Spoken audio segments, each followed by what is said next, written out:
Una casa de brujas está desatada en las calles de Moscú. Ahora cada coche es sospechoso, cada lugar de estacionamiento una escena de crimen potencial, cada sombra una amenaza.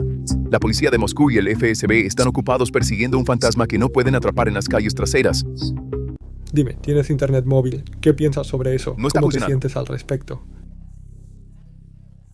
Hay una situación militar en el país. Moscú se sumerge en la oscuridad ante el temor de un golpe. El peligro para Putin ya no está en la puerta. El peligro ahora está en los pasillos. El canal de Telegram BCHK o GPU, conocido por tener acceso interno a los servicios de seguridad de Rusia, ha hecho una afirmación impactante. Los cortes de Internet en Moscú tienen poco que ver con la seguridad. Tienen mucho más que ver con la creencia de Putin de que uno de sus aliados más antiguos está conspirando contra él. Ese nombre es Sergei Shoigu, exministro de Defensa de Rusia y secretario del Consejo de Seguridad. Ahora, este va a ser un tema controvertido y no me importa si YouTube no lo promociona. De todos modos, voy a exponer la verdad. Los temas controvertidos como este terminan siendo suprimidos por el algoritmo, excepto cuando fuerzas al algoritmo a promoverlo haciendo clic en el botón de me gusta. Gracias. El hombre que sirvió como la mano derecha de Putin durante décadas vacacionó en Siberia y se sentó junto a él en ceremonias estatales. Entonces, ¿cómo se convirtió Shoigu de repente en la amenaza número uno? La respuesta radica en el hecho de que dentro de las frías paredes del Kremlin, la lealtad es una mercancía con fecha de caducidad. Recuerda, volvamos a mayo de 2024. Putin de repente atacó y removió a Shoigu de su puesto como ministro de Defensa porque la llamada operación militar especial que Putin lanzó al declarar «Tomaremos Kiev en unos días» se había convertido en un atolladero interminable y Shoigu fue la voz principal que convenció a Putin de que este objetivo imposible podría lograrse. Durante 2 años siguieron posponiendo la factura por los destrozos, pero al final la factura fue entregada directamente a Shoigu. Putin sacrificó a su amigo más antiguo por su propia supervivencia política. Lo relegó a un puesto que parecía impresionante en la superficie, pero era ineficaz en la práctica: secretario del Consejo de Seguridad. Cualquiera que pudiera leer la dinámica interna del Kremlin sabía exactamente lo que esto significaba. Esto no era una promoción, sino una operación de castración política. La caída en desgracia de Shoigu a los ojos de Putin ya había comenzado. En las calles prevalece un sentimiento de total desesperanza. Las palabras de los moscovitas entrevistados en la calle, capturadas en las redes sociales, son escalofriantes. La capital de 20 millones ahora vive en el siglo XVIII. El público ha sido completamente desconectado de Internet. La gente ha comenzado a acumular mapas de papel, busca personas y walkie-talkies en pánico. Tiren sus teléfonos. No los necesitan. Hoy, vemos ejemplos concretos de este declive más claramente. El momento es altamente sospechoso. Las restricciones de Internet y comunicación coincidieron precisamente con los días en que comenzó una gran ola de investigaciones dirigidas a Shoigu y su círculo íntimo. El asistente más cercano de Shoigu, el ex viceministro de Defensa Ruslan Zalikov, quien fue su mano derecha durante casi 30 años, fue arrestado el 9 de marzo. Anteriormente, otro asistente clave de Shoigu, Timur Ivanov, había sido arrestado. Los cargos son siempre los mismos: malversación, soborno y lavado de dinero. Después de todos estos arrestos, Shoigu puede darse cuenta de que su turno es el siguiente porque Putin ha estado aislando a su viejo amigo durante 2 años. Y esto nos lleva de nuevo al golpe y a la evidencia de que realmente tuvo lugar, así como al hecho de que Shoigu está detrás de todo esto. Hemos visto algunas pistas hasta ahora. Podemos añadir a estas pistas el hecho de que Shoigu no ha sido visto en público desde el 5 de marzo, a pesar de seguir ocupando un puesto muy importante. Esta ausencia ha alimentado aún más los rumores de una división dentro del Kremlin. Necesitamos ser cautelosos aquí. La exactitud de estas afirmaciones aún no ha sido probada. En Rusia, los rumores de golpe se difunden durante cada crisis. Desde 2022, afirmaciones similares han surgido casi cada mes. Solo el levantamiento de Prigozhin en 2023 realmente tuvo lugar. Algunos analistas llaman a esto un completo disparate. Se dice que si la élite rusa quisiera que Putin se fuera, habría sucedido en 2022. Pero hay un hecho innegable.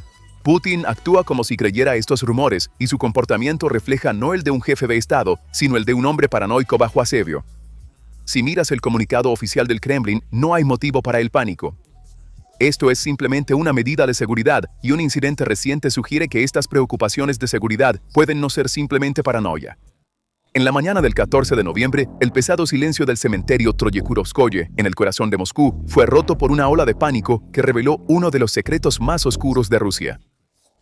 el FSB anunció en un comunicado oficial que había prevenido un intento de asesinato de alto nivel. El objetivo era Sergei Shoigu, secretario del Consejo de Seguridad de Rusia, una vez la mano derecha de Putin y su compañero más cercano de vacaciones. Los canales oficiales y el FSB se apresuraron a culpar a Ucrania por el ataque e intentaron cerrar el caso. Según la agencia estatal rusa TASS y Moskovsky Komsomolets, el Servicio Federal de Seguridad, FSB, anunció que había frustrado un sofisticado intento de asesinato dirigido a Sergei Shoigu en el último momento. Los detalles técnicos del incidente apuntan a un intento de ejecución respaldado por inteligencia dirigido, en lugar de un acto terrorista rutinario. Según informes del FSB e información filtrada, el plan se centraba en las rutinas y sensibilidades emocionales de Shoigu. Los asesinos habían obtenido inteligencia de antemano de que Shoigu visitaría la tumba de un miembro de su familia, probablemente su madre o padre. Este es un detalle extremadamente privado que sería difícil de obtener sin una fuente interna. El método del saboteador fue clásico, un jarrón de flores de apariencia inocente dejado en la tumba. Sin embargo, este jarrón contenía un explosivo de alta capacidad, probablemente una carga compacta de RDX o derivado de C4, y una microcámara oculta para confirmar la llegada de la víctima. El plan era detonar la bomba de forma remota cuando Shoigu llegara a la tumba y matar al secretario del Consejo de Seguridad de Rusia, haciéndolo volar en el sitio de la tumba de su antepasado. El FSB anunció que había detenido a un inmigrante de Asia Central y a 2 ciudadanos rusos como resultado de la operación. Los sospechosos supuestamente declararon en sus declaraciones que recibieron instrucciones de un agente llamado Ruslan de la inteligencia ucraniana. Sin embargo, esta narrativa oficial contiene serias lagunas cuando se examina desde la perspectiva de la logística y la lógica estratégica de la escena. Simplemente caminar en un área como Troyekurovskoye, que está protegida por seguridad de alto nivel, monitoreada por cámaras en cada esquina y frecuentada por la élite, llevando un jarrón cargado con explosivos y montándolo en una lápida, no parece algo que los migrantes adictos a las drogas, según lo define el FSB, pudieran lograr. Esto sugiere que o bien los protocolos de seguridad en el terreno fueron desactivados o alguien desde dentro abrió las puertas. Necesitamos pausar aquí y activar nuestra lente investigativa. Las acusaciones del FSB contra Ucrania y las grietas en esta narrativa son más grandes que el propio explosivo. Sergei Shoigu puede que ya no sea un objetivo de alto valor para la inteligencia ucraniana, GUR o el SBU. Después de ser removido de su posición en el Ministerio de Defensa, su influencia directa en el mecanismo de toma de decisiones militares ha disminuido, trasladándolo a un rol más simbólico y administrativo, secretario del Consejo de Seguridad. La decisión de Kiev de gastar sus recursos en una operación tan arriesgada en el corazón de Moscú, apuntando a una figura que probablemente no alterará directamente el curso de la guerra, se considera una posibilidad estratégicamente débil. Gastar los limitados y valiosos recursos de inteligencia de Ucrania en un viejo amigo que probablemente no cambiará el curso de la guerra es un suicidio táctico. Sería un error asumir que esta operación lleva la firma de las fuerzas especiales ucranianas, ya que fuentes rusas también informan que no hay evidencia de esto. Fuentes de inteligencia occidentales y analistas independientes enfatizan que intentos de asesinato tan espectaculares pero no estratégicos suelen ser parte de las luchas internas de poder de Rusia. Este incidente huele más a un intento de purga interna que a un ataque externo. La rivalidad histórica entre el FSB y el ejército, GRU, combinada con las tensiones sobre quién será culpado por los fracasos en la guerra de Ucrania, puede haber puesto a símbolos del antiguo régimen como Shoigu en la línea de fuego. Después de la purga de Prigozhin, no es un secreto que el sistema está inclinado a eliminar otras partes que ahora considera una carga de la ecuación por medios no naturales. Si esa bomba en el cementerio hubiera explotado, el Kremlin podría haber culpado a Ucrania y usado eso para consolidar al pueblo. Sin embargo, los verdaderos ganadores habrían sido los otros centros de poder que ganaron espacio en la mesa con la destitución de Shoigu.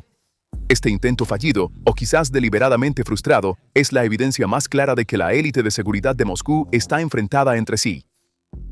Esta trampa tendida para Shoigu en el cementerio presionó el botón de pánico en el Kremlin. Todos están preguntando, ¿dónde está Putin? Responderé, no lo sabemos. Los generales tampoco lo saben. Probablemente incluso confunde su propia ubicación a veces. Como señala el sociólogo independiente Konstantin Gash, Putin está gobernando Rusia actualmente no como un jefe de Estado, sino como un fugitivo que teme ser localizado y disparado por sus propios hombres en cualquier momento. Que Shoigu sea el objetivo en el cementerio muestra cuán justificado está el miedo de Putin. El perímetro de seguridad no ha sido violado, el propio perímetro se ha convertido en la amenaza.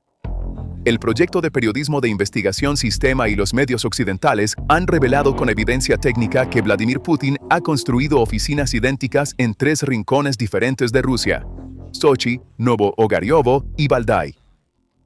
La paranoia de seguridad de Vladimir Putin no es un fenómeno nuevo, pero investigaciones recientes documentan cómo este miedo se ha convertido en una obsesión arquitectónica. Un informe exhaustivo publicado por la Unidad de Periodismo de Investigación Sistema de Radio Liberty reveló que los lugares desde donde Putin gobierna Rusia son en realidad escenarios teatrales. La investigación confirma con evidencia técnica que Putin mandó construir oficinas idénticas en sus residencias en Novo Ogariovo, a las afueras de Moscú, Sochi en la costa del Mar Negro, Bocharov-Ruchey y Valdai en el norte. La residencia Bocharov-Ruchey en Sochi, el Novo Ogariovo a las afueras de Moscú y el misterioso retiro de Valdai en el norte.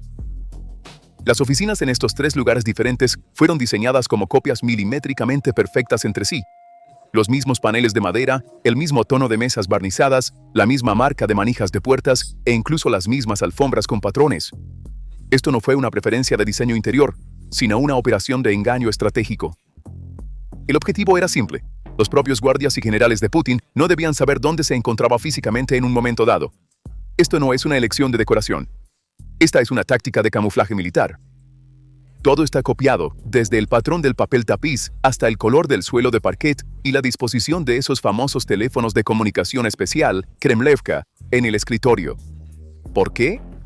Porque cuando Putin aparece en televisión o recibe a un general, no quiere que los asesinos sepan su ubicación física. Crees que está en Moscú en el Kremlin haciendo su trabajo, pero en realidad podría estar a 400 kilómetros de Moscú en su escondite en el bosque en Valdai. Según información filtrada a los medios occidentales y confirmada por Fox News, Putin a veces da la impresión de que está en Moscú, mientras en realidad está tomando el sol en Sochi, y a veces se cree que está en San Petersburgo mientras se esconde en su refugio en los bosques de Valdai bajo la sombra de los sistemas de defensa aérea Pantsir S-1. ¿Por qué? Porque temía que lo que le hicieron a Shoigu en el cementerio se lo hicieran a él en su dormitorio. La bomba VAS dirigida a Shoigu era la pieza faltante que explicaba por qué Putin usaba esas mesas absurdas que se extendían por millas, por qué realizaba videoconferencias incluso con sus hombres más leales y por qué clonaba sus oficinas. El anillo de seguridad alrededor de Moscú no solo fue violado, fue destrozado. Analistas occidentales y fuentes independientes señalan que Putin apenas ha puesto un pie en el Kremlin, especialmente desde que comenzaron los ataques de drones de largo alcance de Ucrania y aumentaron estos intentos de asesinato internos. Esto no era un protocolo de seguridad de un jefe de Estado, era la construcción de una arquitectura paranoica temiendo su propia sombra y viendo a todos a su alrededor como un posible asesino. Las luces del Kremlin estaban encendidas, pero no había nadie en casa. Rusia estaba siendo dirigida por un fantasma desde una sala de edición de video. ¿Quién está ralentizando Telegram? ¿Qué están haciendo, idiotas? La gente está recaudando dinero para la SMO a través de Telegram. Aparentemente, los drones ucranianos estaban utilizando torres de telefonía móvil para la navegación, y esa es la razón de la interrupción. El diputado de la Duma estatal, Svintsov, incluso llegó a afirmar frente a las cámaras que la falta de internet móvil no es un problema importante. Citando preocupaciones por la seguridad pública, sugirió: Por supuesto, necesitamos recordar las cosas que olvidamos, por ejemplo, como una red telefónica local. En otras palabras, muchas personas todavía tienen sus teléfonos en casa, y así que en realidad estamos llegando a la idea de que necesitamos volver a usar teléfonos de oficina, no solo móviles, sino también conexiones de línea fija. Pero las evaluaciones de los expertos son bastante diferentes. Los críticos dicen que esto es en realidad una prueba de un sistema de lista blanca, y un detalle crítico lo confirma. Durante la interrupción, solo los dispositivos preaprobados por el Kremlin y añadidos a la lista blanca podían acceder a Internet. En otras palabras, mientras el Kremlin mantuvo la comunicación abierta para aquellos en quienes confía, sumió a todos los demás en la oscuridad. En la Duma estatal, se afirma explícitamente que Telegram no funcionará ni siquiera con una VPN. Y Telegram también se ralentizará para ti incluso a través de una VPN, y eso es todo. El gobierno ruso está acelerando los preparativos para ese escenario apocalíptico destinado a cerrar completamente el Internet. Imágenes de las calles de Moscú también confirman el escenario del gobierno. Según imágenes filtradas a los medios occidentales, camionetas armadas con ametralladoras y soldados están patrullando cerca del Kremlin. A lo largo de las paredes, los oficiales del Servicio Federal de Protección están de guardia, enmascarados y fuertemente armados. Entonces, todos estos intentos de asesinato, estos planes de escape, esta paranoia, ¿es solo nuestra interpretación? No, no somos los únicos que ven la magnitud del peligro. Incluso aquellos considerados los cerebros del Kremlin están diciendo lo mismo. Alexander Kharichev, uno de los estrategas más importantes en el bloque de política interna de Vladimir Putin, emitió una advertencia escalofriante en un informe que preparó y que se filtró recientemente. El informe declara explícitamente que Rusia enfrenta el riesgo de una guerra civil y fragmentación social. La advertencia de Kharichev no es una nota burocrática rutinaria. Es una admisión de que los nervios del régimen están de punta. El informe utiliza frases como pérdida de unidad interna, tensiones étnicas y religiosas, y conflicto intergeneracional para enfatizar que Rusia ha alcanzado un punto de quiebre similar al de antes de la revolución de 1917 o el colapso caótico de la década de 1990. Kharichev articula el mayor temor del régimen, la disolución del Estado, al afirmar: hemos experimentado esto al menos 2 veces en nuestra historia, en los siglos XVII y XX. ¿Quién puede decir que no volverá a suceder? Esta advertencia sociológica se basa en realidades económicas concretas. Contrario a la imagen embellecida de las cifras oficiales, la economía rusa se está deslizando hacia la bancarrota estructural en el 4º año de la guerra. La inflación está devorando el poder adquisitivo de la gente como un roedor, mientras que el aumento de los precios de los alimentos, especialmente de productos básicos como la mantequilla y los huevos, está provocando disturbios civiles. Las quiebras corporativas y los despidos masivos están surgiendo ahora no solo como resultado de las sanciones, sino también como consecuencia del agotamiento de los recursos humanos en las líneas del frente. La muerte o lesión de más de 1 millón de hombres rusos en la guerra ha creado una brecha irreemplazable en el mercado laboral.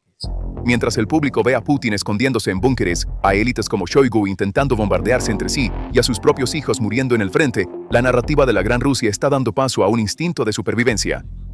Este terreno social hace que el conflicto entre las élites sea aún más peligroso. Si no hay unidad arriba, el caos abajo es inevitable. ¿Qué ve Kharichev? Ve el intento de asesinato a Shoigu. Ve el vacío de poder creado por Putin escondiéndose en las oficinas gemelas. Él ve que las élites ahora se están preparando para la era post-Putin y han comenzado a eliminarse entre sí. Cuando la bomba en el cementerio de Shoigu se combina con la advertencia en el informe de Kharichev, la imagen se vuelve clara. El sistema en Rusia está siendo sacudido no por presión externa, sino por decadencia interna. Para entender la anatomía de esta crisis, necesitamos examinar cómo la pirámide de poder en Moscú se está resquebrajando y cómo se están moviendo las piezas. El intento de asesinato de Sergei Shoigu no es un incidente aislado, sino una ruidosa manifestación de la guerra silenciosa en curso entre el FSB, Servicio Federal de Seguridad, y el Ejército, Ministerio de Defensa, GRU. Este conflicto es el juego de ajedrez estratégico más peligroso en la historia moderna de Rusia y puede que ahora esté acercándose a su fase final. La debilidad de la afirmación de un rastro ucraniano detrás de la parcela del cementerio puede interpretarse como la táctica del FSB de enmascarar sus propias operaciones internas, Maskirovka. Si el Servicio Federal de Seguridad realmente evitó este ataque, podría ser una obra teatral diseñada para enviarle a Shoigu el mensaje: te salvamos, tu vida está en nuestras manos. O, por el contrario, si el ataque fue planeado por una facción dentro del Servicio Federal de Seguridad y fue expuesto por otra unidad o debido a la incompetencia, esto demostraría divisiones dentro de los servicios de seguridad. Cualquiera de los 2 escenarios demuestra que la estructura de poder vertical de Putin ya no funciona y que los conflictos horizontales están fuera de control. En este proceso, la posición de Putin parece haber cambiado de la de un árbitro a la de un espectador. Su retiro a sus 2 oficinas sugiere que su capacidad para gestionar estos conflictos ha disminuido o que tiene miedo de elegir un bando. Cuando la élite siente que el zar se está debilitando, se disponen a asegurar su propia justicia y seguridad. La bomba dirigida a Shoigu es un mensaje sangriento enviado a los otros jugadores en la mesa: Patrushev, Bortnikov, Solotov, etc. Nadie es intocable. Este conflicto interno está paralizando el aparato estatal ruso. Generales y jefes de inteligencia están ocupados protegiéndose las espaldas en Moscú, en lugar de centrarse en el frente ucraniano. La cadena de mando está envenenada por un virus de desconfianza.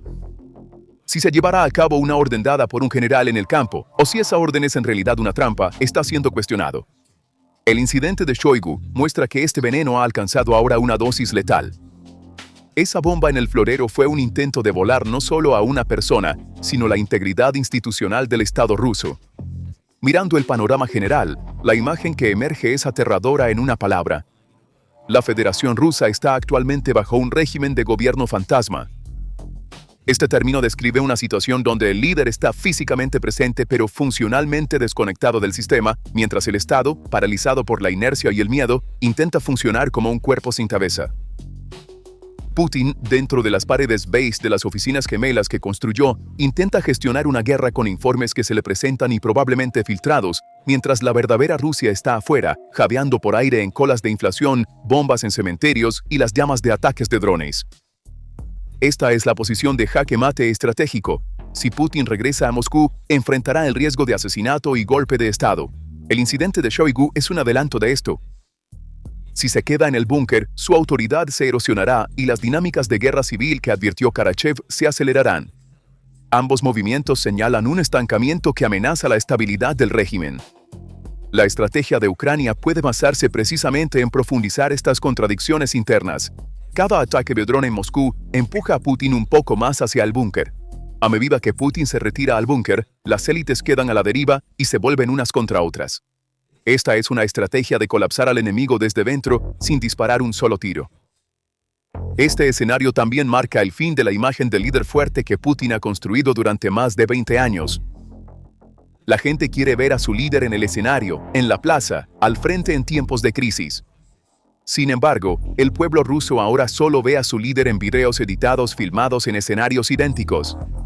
Como resultado, el petrolero se acumula frente a San Petersburgo, las pérdidas en las líneas del frente o la crisis económica. Todos son efectos secundarios de este gran vacío en el corazón del Kremlin.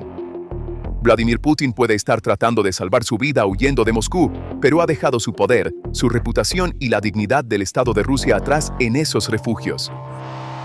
La historia está llena de relatos sobre reyes que abandonaron sus palacios y ninguna de estas historias terminó felizmente.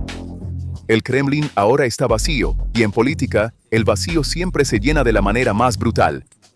El juego ha terminado, solo estamos viendo cómo caen las piezas. ¿Qué piensas sobre esto? Por favor, comparte tus pensamientos en los comentarios.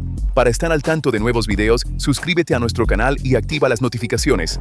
Gracias por elegirnos.